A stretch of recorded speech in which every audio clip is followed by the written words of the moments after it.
his properties, and screwed over his contractors.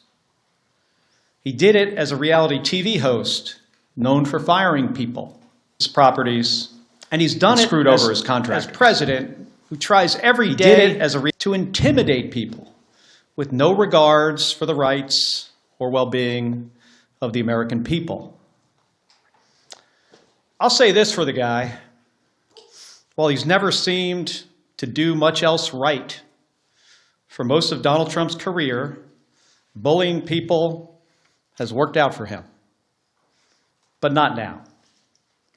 Because I won't let it happen. The American people won't let it happen. President Trump is trying to silence me, threatening to kill me for saying what is true. And he sent his Secretary of Defense after me. And it's not going to work. Here's how we got here. A week and a half ago, Senator Slotkin and I, along with others who also served in the military and the intelligence communities, we released a video with a simple message to service members that they must refuse illegal orders. Nothing was controversial about that. Everyone must follow the law. No one may break the law. This is pretty basic stuff. Seeing that video, here's how any other president would have responded. They would have said 2 words, "Of course." But that's not how this president responded. We've become so accustomed to Donald Trump's behavior that it is worth emphasizing. The President of the United States said that 2 U.S. senators and 4 members of the House of Representatives should be arrested, hanged, executed for something we said, for something that is true. My family knows the cost of political violence. My wife, Gabby, was shot in the head and nearly died while speaking with her constituents. The president should understand this too. He has been the target of political violence himself. The Speaker of the Minnesota House of Representatives, Melissa Hortman, and her husband were murdered in their home this year. The governor of Pennsylvania, Josh Shapiro, had his house firebombed this year. Then Charlie Kirk was assassinated at Utah Valley University, a place I visited just a few weeks ago with Republican Senator John Curtis. Faced with a wave like this, every other president we have ever had in the history of this nation would have tried to heal the country. But we all know Donald Trump. He uses every single opportunity to divide us. And that's dangerous. The president's words carry tremendous weight. People listen to him. And he knows that. And that's exactly why he does what he does. He makes these threats to silence people. And if that doesn't work, he abuses his power to intimidate people. And with the consent of Republicans in the United States Senate, he has surrounded himself with people like the Secretary of Defense, Pete Hegseth, who will do whatever he says with no question, no matter what. Trump and Hegseth, they care more about publicity than they do about the rule of law. That's how I ended up finding out via a tweet that the Secretary of Defense was ordering an investigation into me. The same Secretary of Defense who has, from the moment he was nominated, has been historically unqualified for this position. The same Secretary of Defense who is reported to have ordered a second strike to kill shipwreck survivors in the Caribbean. If there is anyone who needs to answer questions in public and under oath, it is Pete Hegseth. It's a dangerous moment for the United States of America when the president and his loyalists use every lever of power to silence United States senators for speaking up. But we all know that this isn't about me, and it's not about the others in that video. They're trying to send a message to retired service members, to government employees, to members of the military, to elected officials, and to all Americans who are thinking about speaking up. You better keep your mouth shut or else. This has been a singular focus of President Trump's second term. Not addressing costs, not creating jobs, intimidating people, and going after the people he views as his political opponents. He's done it to companies. You better write a check to build my ballroom, or I might not approve your merger. He's done it with universities. You better fire your president, or I'll pull your research funding. He's even done it to late-night hosts. You better not make jokes that I do not like, or I'll get you taken off the air, and I'm going to take your company's broadcast license. And he does it every week with Republicans in the House and the Senate. You better toe the party line, or I'll make sure you never get reelected. Folks, this comes at a cost. And not only to American companies, colleges, and comedians. It damages every American's freedom of speech and the balance of powers that form the foundation of our democracy. Because when Republicans in Congress are too afraid to disagree with this president, it means that his bad ideas go unchallenged.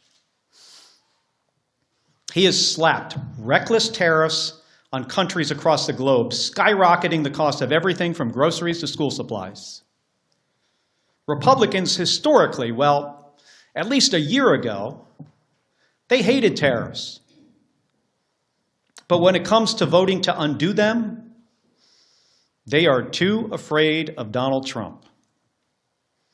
So Americans pay more for just about everything because of spineless politicians. It's the same with healthcare costs. There are Republicans in the House and the Senate who really want to do something to prevent these healthcare premiums from spiking for millions of Americans. The solutions are simple, but President Trump says he doesn't want to, so nothing happens. Nothing except a government shutdown. It goes on and on. The president has gone too far.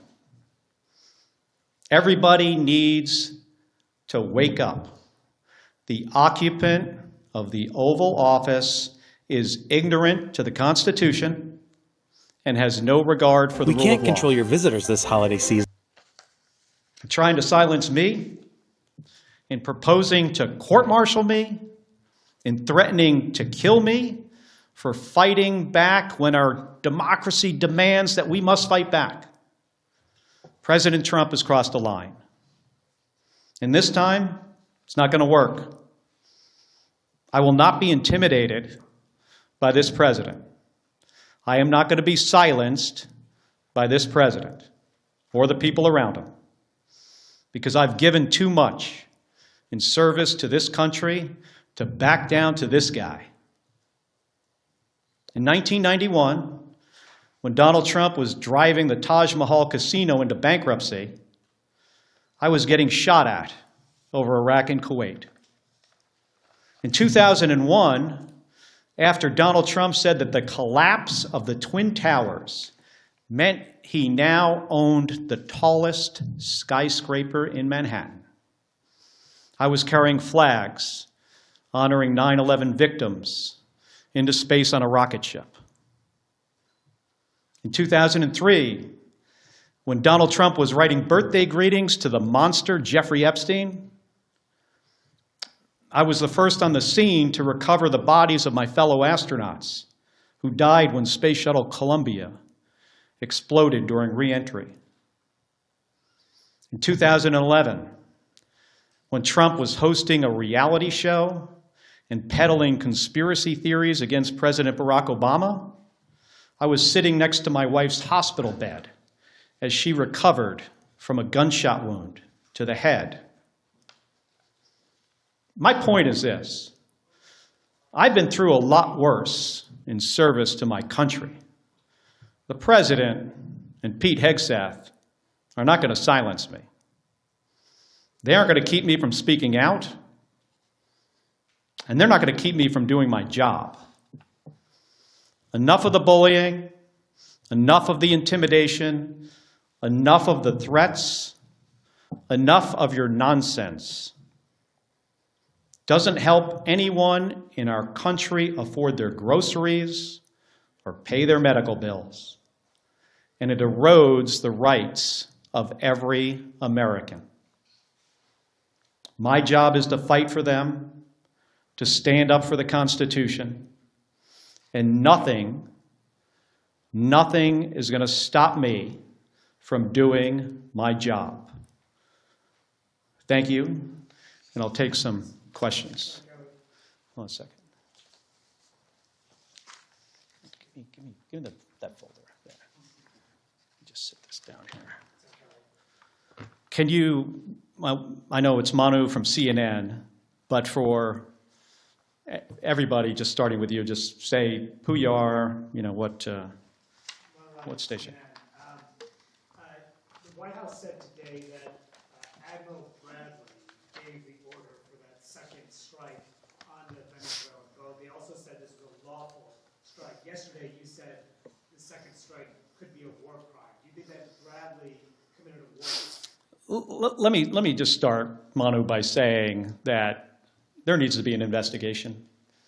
We need to pull some of these members of DOD and the military into the armed services committees in the House and the Senate. You know, that's what the White House is saying. I hope what has been reported is not accurate. I revere members of the United States Navy, especially special operators, Navy SEALs. These are the most highly trained, you know, individuals in our military. I have deep, deep respect for them. So I hope what we are hearing is not accurate. I will say, though, you know, as somebody who has sunk 2 ships myself, that folks in the military need to understand, you know, the law of the sea, the Geneva Conventions, what the law says. And I'm concerned that if there were, in fact, as reported, you know, survivors clinging to a damaged vessel, that could be, you know, over a line. I hope it's not the case. I truly do. Should Admiral Bradley resisted that order? Again, I am, you know, not sure of all the facts yet. I don't want to prejudge before we have all the information. I think it's important for there to be an investigation. The Inspectors General of DOD needs to investigate this. Unfortunately, an unqualified Secretary of Defense fired a bunch of them and got rid of a bunch of lawyers. I mean, Pete Hegseth, do I have a lot of confidence in DOD? Well, hopefully we have, you know, inspectors general there that will be doing an impartial investigation. I think we should wait for the results of those investigations.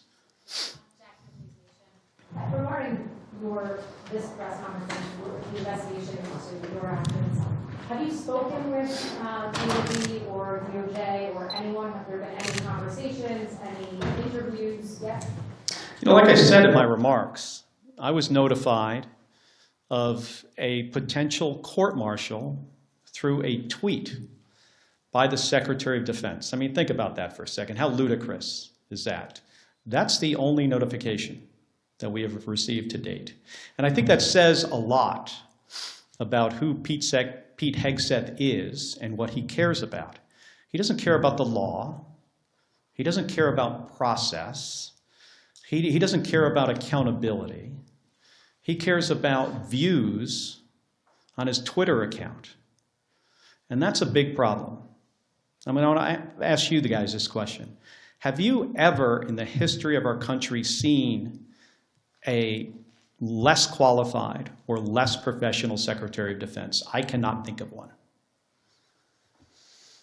Senator Kelly, Nathaniel Reed, Scripps News. Are you concerned about threats on your life? Have you stepped up your personal security and, of course, the security of your wife? Hey, I'm no stranger. You know, Gabby and I are no stranger to political violence. We get a lot of threats already. She continues to get threats. She gets threats on her life, more so today because what Donald Trump said about me 10 days ago, that I should be hanged, that I should be executed. The threats on us have obviously gone up. I'm not going to get into details about my personal security. We take these threats very seriously, and I take, you know, the threats from this president seriously. How many times in our country's history have you heard a president of the United States say that members of the Senate and the House should be hanged and executed? I mean, I can't think of one. Those words carry a lot of weight. The number of calls, threatening calls that we get into our office have skyrocketed. And they were very graphic. I mean, some of them were put, not from my office, but another member put them out there for people to hear. Ones we get are worse than that. So I take this seriously. But again, you know, that's why he does these things. Because he thinks he can shut me up. I have First Amendment rights. I'm a United States Senator. I am doing my job. I'm on the Armed Services and the Intelligence Committee. He ain't going to shut me up.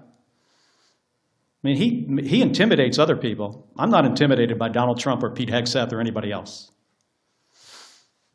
Thank you, Senator. Nicole Killian with CBS News. Are you aware, just back on Venezuela, are you aware of whether or not the Secretary has had, and Secretary Hegseth, that is, if he's had any conversations with any members of the Armed Services Committee, and in terms of these calls to investigate, do you believe the Secretary and Admiral Bradley should appear before the Armed Services? They absolutely should appear. You know, I've talked to the chairman of Armed Services about it and the ranking member. They should absolutely appear. I'm not so confident they will. This is not an administration that tends to follow any norms.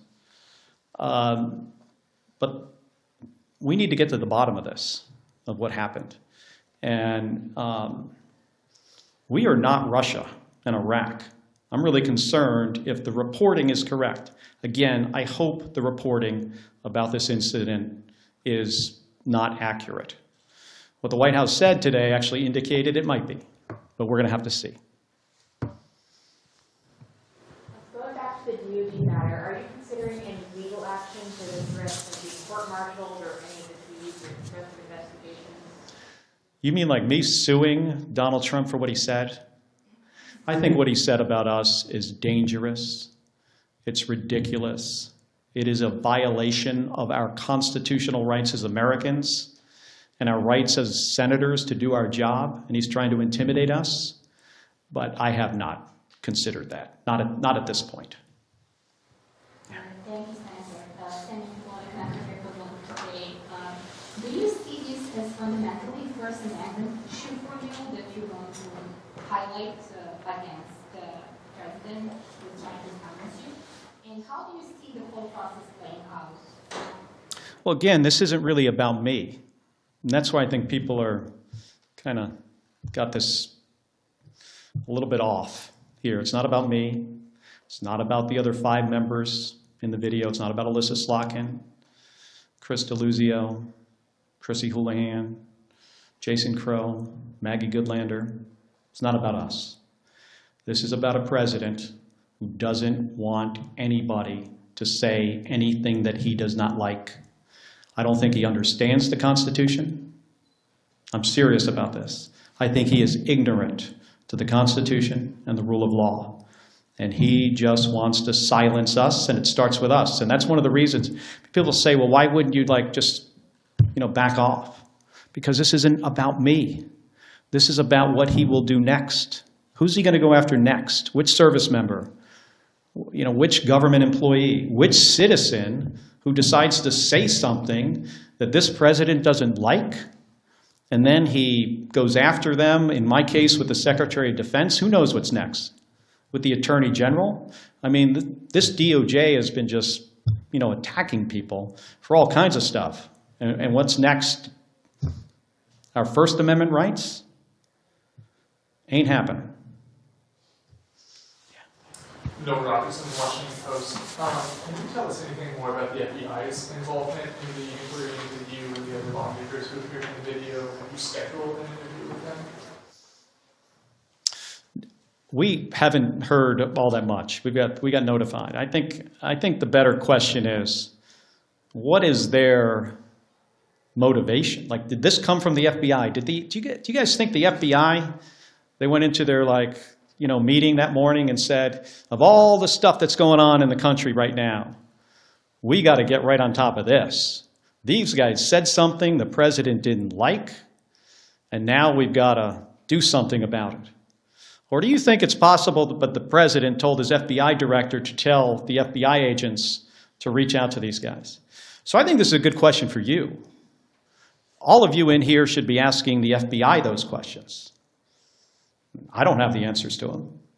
Yeah. Can you tell us anything more about the Senate Armed Services Committee's inquiry into the September 2nd strike? The nature of the request for information submitted, what information has been sent back from DOD so far in your conversations with the chairman?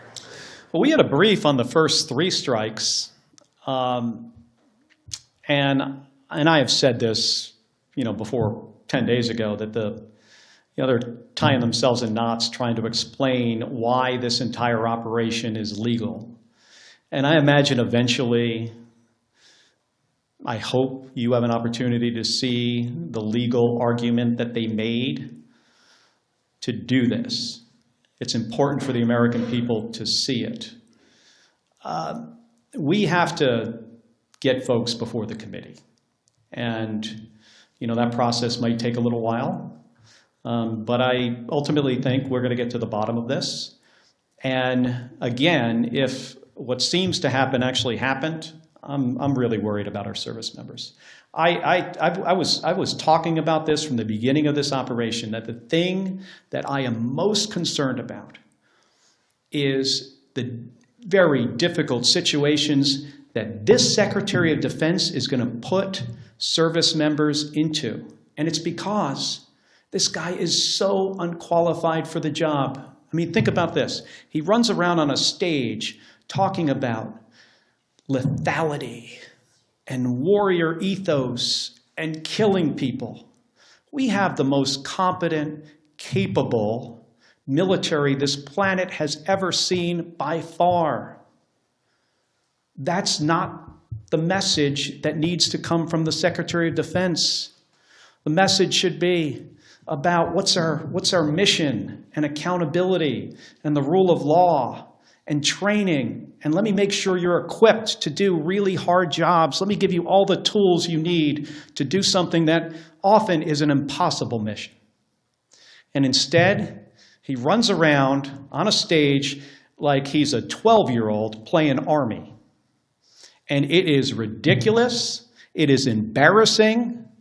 And I can't imagine what our allies think of looking at that guy in this job, one of the most important jobs in our country. In my view, after the President of the United States, it is the next most important job. He is in the National Command Authority for Nuclear Weapons. And last night, he's putting out on the internet turtles with rocket-propelled grenades. Have you seen this? This is the Secretary of Defense. This is not a serious person. He should have been fired after Signalgate. And then every single day after that.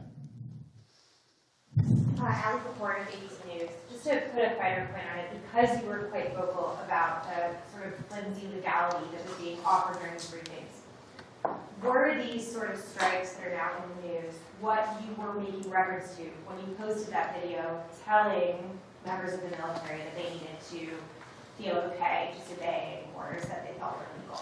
Based on who this president is and who this Secretary of Defense is, and specifically things that the president has said in the past and things he was talking about doing in the future. Let me give you an example.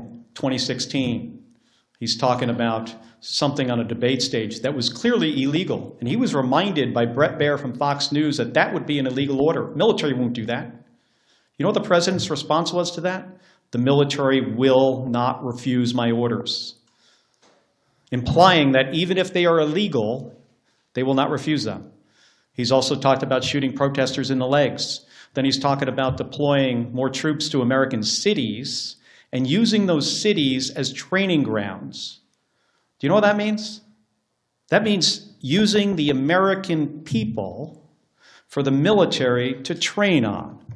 So we were looking forward to try to head something off at the pass that could have been really, really bad. So it wasn't about this specific thing. Yeah. Jennifer Schott with States Newsroom. The NDAA conference report is set to come out later this week, over the weekend, or early next week. In addition to that, you all have not yet conferenced out the defense appropriations bill for the current fiscal year. Do you see either of those as options for you and other lawmakers concerned about the Defense Department, the actions in Venezuela, and other situations to address those legislatively in either the NDAA or defense appropriations? Well, I think it could be if we could get bipartisan support to do something like that. Sure. That's sometimes challenging. Because, you know, remember, my Republican colleagues, not all of them, but most of them, are fearful of this president. They do not want to cross him. I mean, they see what just happened to me. I said something that he did not like, and he said, I will be hanged, executed, prosecuted. He doesn't even have the order right. Yeah. Michael Schnell with MS Now. You mentioned earlier that the video was meant to tell service members something that's already law, that they're not required to obey, to act on legal orders. Since it already is the law, and presumably service members are aware of the law, why did the six of you guys feel it was necessary to make the video in the first place? Well, I think it's good for people to get a reminder. And we wanted to show that we had their back and we understood the situation they were in. Pretty simple. And we said something that is in the Uniform Code of Military Justice. According to the law of armed combat, we stated something pretty simple. Every service member doesn't hear these reminders as frequently as other service members. So we felt it was important to say under the circumstances. Right here. Thanks. Yeah. Thank you, Senator. Joe Capolini with the Associated Press. When you participated in the video, did you expect that the president would respond? Was that part of your expectation? We did a video before that he did not respond to. I was really surprised that he responded at all. And I thought if he was going to respond, so what I just said when I gave my remarks, I thought he would have said, of course, members of the military shouldn't follow illegal orders. So when he said, I was sitting in the skiff next to Alyssa Slotkin, by the way, when somebody comes in with a little piece of paper and it says, I could see what it said on it as it was handed to her, President just called for your execution. She leaves the room. 5 minutes later, she comes back. She says to me, he's called for your execution too. That was not the response we expected. Two questions. As you say, you're still gathering the facts, still not clear exactly what happened here. But if the Secretary of Defense did issue an order to kill people after on the second strike like this, is that an impeachable offense? Taking apart the numbers in the House, but in theory, is that a potentially impeachable offense to you? And then second, shift, healthcare. Short time here to figure out what's going to happen in healthcare. Just what's your involvement right now in talks? Where does that stand? Well, on the first question, I think that's a question for attorneys. I am not an attorney. I don't pretend to be one. But only senators and House members That is true. Of course, I do not know the specifics, on that part, of the law about impeachment. And again, let me remind folks that we're in the early days of this. And I think it's important to get all the facts for we to understand exactly what happened. Again, I hope what is being reported is not the case. But there needs to be an investigation, and we are a country of laws. Despite the apparent situation we're in with a president of the United States who, in my opinion, does not respect the law. We're a country of laws. We got to hold people accountable. On the healthcare, situation, we've got some time. I'd like to see a bipartisan solution because millions of my constituents, the people I represent in Arizona, and millions of more people across the country are not going to be able to afford their health care. And they're one accident or illness away from bankruptcy. People lose their health care, they die. We can fix this. We have time to fix this. We know what to do. But again, it doesn't seem the President of the United States wants to do anything on this.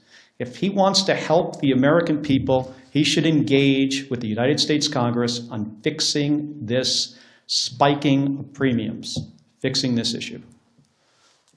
Have you, Liz Ruskin, Alaska Public Media, have you received messages of support, public or private, from your Republican colleagues? Yes. And some of it's public. Can you tell us a bit about those? Well, some people put out statements. And I got some private calls, which I will not get into. But there are some, you could Google it. There are some, positive, but we're in an unfortunate period here where we have a president that does not like to be crossed. And if he's going to say to a U.S. senator that you should be executed for what you say, that sends a very chilling message, not only through the United States Senate and the House to Republicans, but across the entire nation. Thank you, Senator. Ryan Charles of Fox News Radio. I wanted to see whether it's the FBI or the Department of War, a lot of them are requesting hearings or investigations with you. Are you planning to cooperate if that is the case? I will follow the law.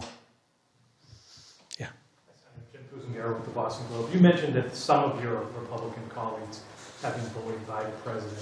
With regards to the boat strikes in the Caribbean, what's your level of confidence that this investigation in the Senate Armed Services Committee will go forward and get to the truth? I have confidence, tremendous confidence in the chairman of the Armed Services Committee, Roger Wicker, senator from Mississippi, and the ranking member, Jack Reed.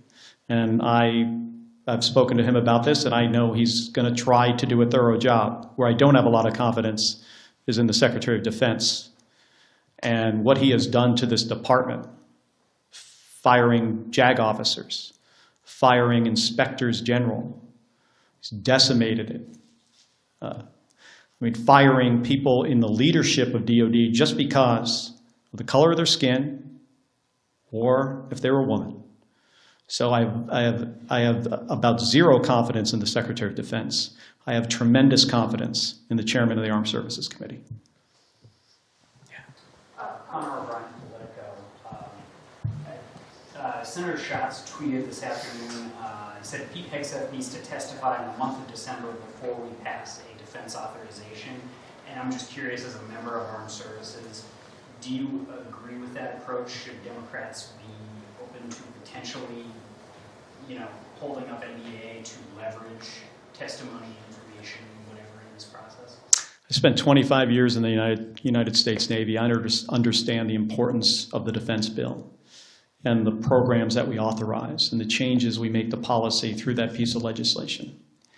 I've talked to Senator Schatz, and we'll continue to talk about this, but in general, my view, on this is we've got to be very thoughtful about how we handle the process of the defense bill. Yes.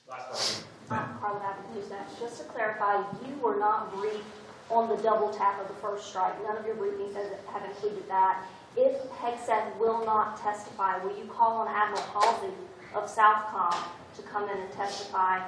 And then lastly, on Venezuela, should the United States strike inside Venezuelan territory, do you think that is legal? So I'm going to have a conversation with the chairman and the ranking member about who specifically, we bring in to testify, whether we do it in public or not. I would generally prefer public hearing. We should probably do both. One in a classified setting, one publicly, so the American people could see. I'm still trying to figure out the justification that Donald Trump has if he was to, conduct kinetic strikes into Venezuela. What's the goal? Why hasn't he communicated this to the American people? That's the job of the president, to lay out a case before we go to war. And if it is about removing Maduro, how do you square that with pardoning Juan Hernandez, who is basically the same guy from a different country, who got sentenced to 45 years in prison, and he's barely been there? He probably hasn't even gotten settled in yet, and the president's going to release him? Doesn't make any sense. And I'll tell you what, regime change as a policy of the United States generally in our history has not worked out well. Think of South Vietnam. Think of the Bay of Pigs, Iraq and Afghanistan. It results in the deaths of U.S. service members without the intended outcome. And in this case, I don't even think we know the intended outcome. President needs to make a case to the American people when he is about to put thousands of American men and women in harm's way. This is not the way to manage the U.S. military. Hey, I want to thank all of you for spending the time here today. I'm sorry the room is so warm in here, but we'll cool it down next time. Thank you. Appreciate it.